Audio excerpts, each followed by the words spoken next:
పెళ్లి చేసుకోవాలంటే లక్షల 5 స్టార్ హోటల్ నుంచి రేట్లు తీసుకుంటారు వీళ్ళ దగ్గర. ఇద్దరు ఒక్కరి చేతులు మనం పూర్తి చేయలేదు.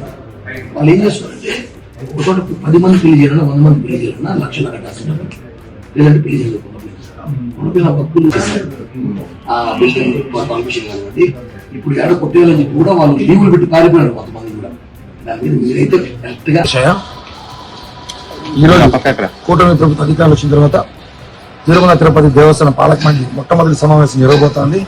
6 నెలల తర్వాత ఎప్పుడు కూడా జరుగుతున్న సమావేశానికి ఈరోజు చాలా చర్చలు, చాలా అంశాలు ఉన్నాయి. అందులో భాగంగా ముఖ్యంగా ప్రభుత్వం వచ్చిన వెంటనే ఏదైతే తిరుమల ప్రక్షాళన చేయాలని పవన్ కళ్యాణ్ గారు అంటున్నారో అందులో భాగంగా చంద్రబాబు గారితో మాట్లాడినాం.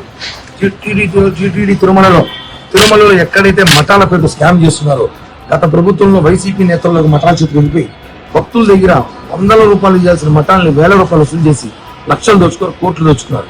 ఈ విషయాన్ని గతంలో మేము చాలా పెద్ద ఎత్తున పోరాటం చేసిన తర్వాత కొంచెం తగ్గినట్టు నటించారు కానీ ఎక్కడ కూడా తగ్గలేదు. ఇప్పటికి కూడా వైసీపీ నేతల చేతుల్లో పూర్తిగా మఠాలు వెళ్ళిపోయినాయి.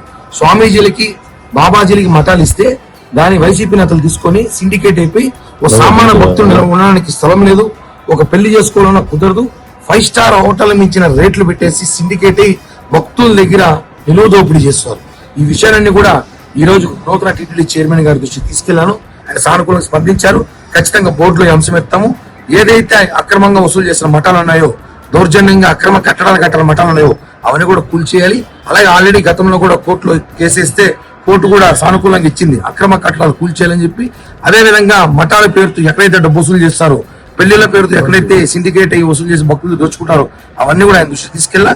ఖచ్చితంగా బోర్డులో మాట్లాడి దాని మీద చర్యలు తీసుకొని భక్తులకి న్యాయం చేసి భక్తులకి అన్ని విధాల సౌకర్యాలు ఏర్పాటు చేస్తామని చెప్పి కూడా హామీ ఇవ్వడం జరిగింది.